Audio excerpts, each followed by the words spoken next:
अरे काय म्हणता पोट्टे हो, जय श्रीराम. मग काय सर्वात पहिले आलो बाबा आपण देवळावर. देवळावर आल्यावर पाहतो तर काही इथं गजाननाथची पालखी आली रे बाबा. मग काय पोट्टे दिसले फटकन. मग मी घेऊन निघालो दिलं रपकन. रपकन आल्यावर पाहतो तर काय भेटला मला संकेतदार आहे भाऊन. संकेतदा म्हणे आपल्याला जायचं आहे म्हणे पालक आणाले. म्हटलं ठीक आहे तुझ्यासाठी काही विषय आहे का. मग काय पोट्टेला जमा केलं आणि घरकन आलो मी इथं. मग आम्ही आलो गजाननाथच्या मंदिरात. कोण की आम्हाला घ्यायची होती डबकी रे भाऊन. डबकी घेतली मी फटकन शिना. पहिले अंदर जातो म्हटलं दर्शन करतो गजाननाथचे.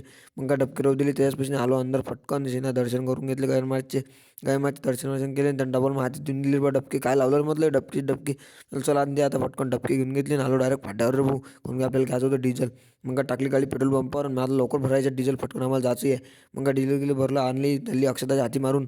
आता काही करतो अंगावर घे का पे का गाडीला भर. मग काय ज्योती म्हणे गाडीत टाकतो म्हणे. मला गाडीत टाकून फटकन काढून टाकला हनुमान गेअर आणि डायरेक्ट आलो आम्ही सावळापुरात.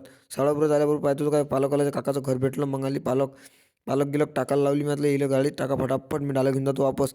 मग डाला धरलं डायरेक्ट निघालो पैदल पैदल घराकडे ते काकाच्या जायच्या.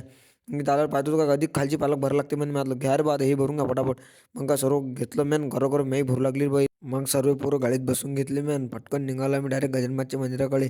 मग का गजाननाथच्या मंदिरात आल्याबरोबर गाडी घेतली उतरून पालक फटाफट फटाफट आणि बायपास नेऊन दिली बा. मी आता आम्ही जेवण करतो पण काय तुम्ही पालक चिरून ठेवा. मग काय इकडे आलो मग पोहे आपल्या जरासं जेवण घेऊन झालं.